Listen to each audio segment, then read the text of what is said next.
ரெண்டாம் நாள் பூஜை வந்து நாங்கள் போய் சாமி கோயிலே அபிஷேகம்லாம் பார்த்துட்டு சாமி தரிசனம் பார்த்துட்டு வீட்டுக்கு வந்துட்டு மூன்றாம் கால பூஜைக்கு வந்து சாமிக்கு எல்லாமே நான் ரெடி பண்ணிவிட்டு அதுக்கப்புறம் நெய்வேத்தியமாக பாலும் பழமும் வச்சு நல்லபடி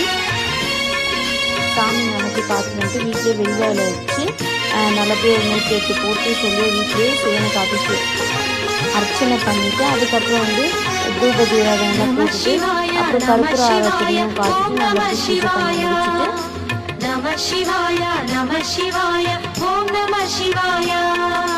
हर हर शंकर शंभो शंकर शिव शिव श्री महादेव हर ओम नमः शिवाय हाला हलधर चंद्र कलाधर हर हर श्री महादेव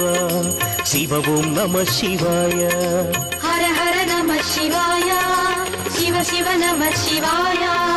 हर ओम नमः शिवाय शिव ओम नमः शिवाय वामदेवुडै जग